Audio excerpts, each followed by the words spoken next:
दोस्तों, मैं आपके लिए 16 का जो पेपर हुआ इंग्लिश का उसका सॉल्यूशन रिव्यू लेकर के आया हूं और स्ट्रेटजी पे भी थोड़ी चर्चा करेंगे कि स्ट्रेटजी क्या एग्जामिनर की रही है इस पेपर में और नेक्स्ट क्या स्ट्रेटजी रह सकती है उसके बारे में भी चर्चा करेंगे। देखो, नई स्ट्रेटजी क्या रही है, कुछ क्वेश्चंस का पैटर्न चेंज हुआ है उस पर बात करेंगे। पैटर्न क्या चेंज हुआ है, यहाँ पे एक तो सेंटेंस रीअरेंजमेंट का क्वेश्चन पूछ लिया है जो अब तक नहीं पूछा गया था।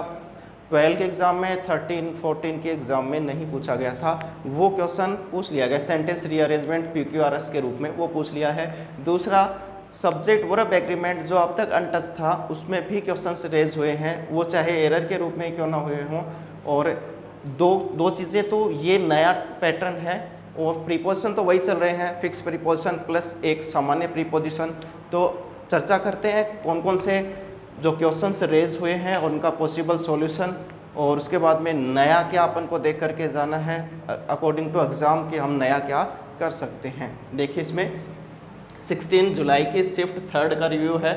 सबसे पहले बात करें अपन सब्जेक्ट वर्ब एग्रीमेंट, जो नया इसमें रेज किया गया है क्वेश्चन वो हुआ है every one of them.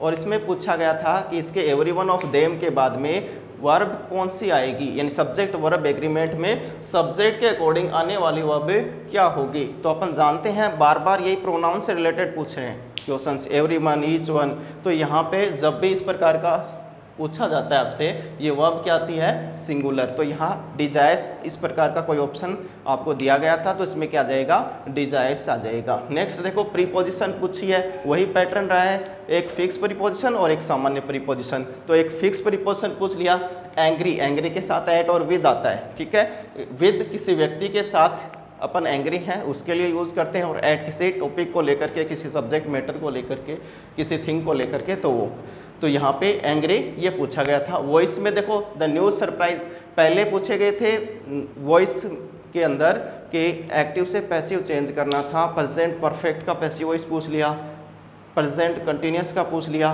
Past continuous का पूछ लिया। अब जाकर के प्रेजेंट सिंपल जो 16 के एग्ज़ाम हुई है उसमें प्रेजेंट सिंपल फर्स्ट शिफ्ट में और लास्ट शिफ्ट में पास्ट सिंपल। अब बच गया अपने पास में कौन सा, प्रेजेंट परफेक्ट, पास्ट परफेक्ट पूछ लिया। तो पास्ट परफेक्ट अपने को इसमें पूछ सकता है आगे के एग्जाम में। और कौन से बच गए, जो इंपेरेटिव मूड वाले हैं वो भी पॉसिबल हैं। देखो, द न्यूज़ सरप्राइज्ड अस, तो यहाँ इसका अगर अपन करें पैसिव वॉइस तो अस क्या बन जाएगा आपका, वी और न्यूज़ सरप्राइज पास्ट सिंपल में है तो वी वर सरप्राइज्ड, और सरप्राइज के साथ प्रीपोजिशन आई गई at, we were surprise at the news. तो ये आपका पूछा है यहाँ पे, थोड़ा सा मतलब इस लेवल में पूछा है कि सरप्राइज के साथ एट आएगा।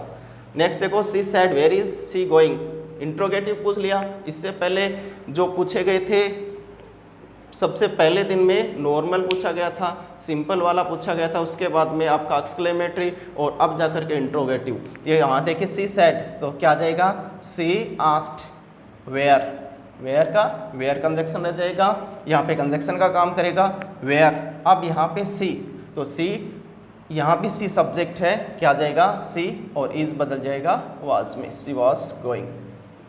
नेक्स्ट है सिनोनिम पूछा था वेज का, क्या हो जाएगा मेथड, वेज का सिनोनिम क्या हो जाएगा मेथड, ये पूछा गया है। इसी प्रकार से रेडियंट का एंटेनिम्स पूछा गया है, रेडियंट का एंटेनिम और क्या हो जाएगा डल।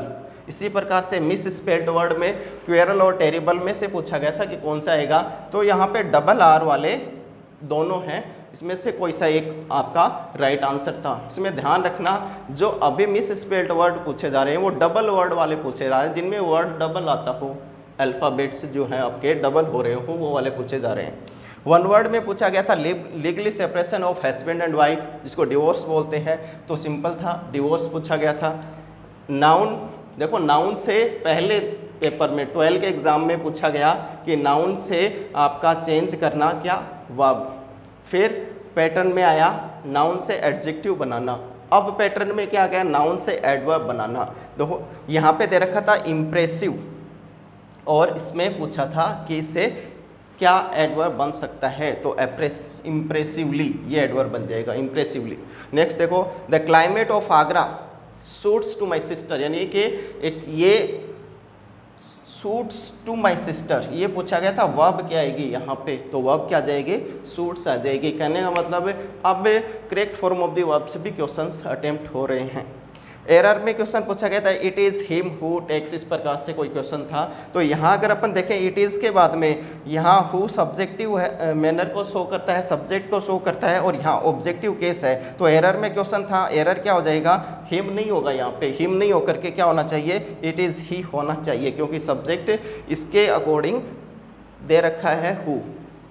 The next meeting will be conducted on Monday, ये एक प्रीपोजिशन का क्वेश्चन था, नॉर्मल प्रीपोजिशन पूछी थी, और डेट दे रखी है ऑन मंडे, तो यहाँ पे डे दे रखा है ऑन मंडे, तो डे के अकॉर्डिंग ऑन प्रीपोजिशन आ जाएगी। नेक्स्ट देखिएगा फिर अब न्यू नया क्या क्या पूछा गया है एग्जाम में, इस एग्जाम में इसमें देखो एक तो पूछ लिया आपका मॉडल, और मॉडल में भी पास्ट एबिलिटी पूछी जा रही है, पास्ट एबिलिटी, पास्ट की एबिलिटी यानी कि कुड पूछा जा रहा है। तो हो सकता है वुड भी पूछ लें अगले एग्जाम में। इसके बाद में कॉन्कर्ड, सब्जेक्ट वर्ब एग्रीमेंट से क्वेश्चन आ रहा है, इसका मतलब नेक्स्ट स्ट्रेटजी यही रहेगी, सब्जेक्ट वर्ब एग्रीमेंट। और दूसरा सेंटेंस रीअरेंजमेंट, PQRS वाले क्वेश्चन पूछे गए हैं, नेक्स्ट एग्जाम में रहेंगे, नेक्स्ट जो भी पेपर होगा उसमें रहेंगे। अब क्या क्या और पूछ सकता है जिनको टच नहीं किया अभी तक, तो नेक्स्ट कमिंग में या तो आपको आर्टिकल मिल जाएगा, डिग्री ऑफ कंपैरिजन में से क्वेश्चन संभावित है वहाँ मिल सकता है आपको। दूसरा ट्रांसफॉर्मिंग सेंटेंस जो है इसको टच नहीं किया है, तो अपकमिंग एग्जाम जो 17 और 18 को है, हो सकता है कि उनमें ट्रांसफॉर्मेशन के जो क्वेश्चंस हैं वो मिल जाएंगे। तो इसके ऊपर कंसंट्रेट करके जाएं कि क्या पॉसिबिलिटीज हो सकती हैं। दूसरा देखो फिक्स चीज़ें आ रही हैं, सिनोनिम एंटोनिम से पूछ रहे हैं, प्रीपोजिशन पूछ रहे हैं, यानी ये पैटर्न तो फिक्स्ड है, मिस स्पेल्ड वर्ड ये तो हर पेपर में पूछ रहे हैं, कुछ चेंजमेंट हो सकते हैं, वो जो चेंजमेंट यहाँ अपन ने डिस्कस किए हैं। Thank you.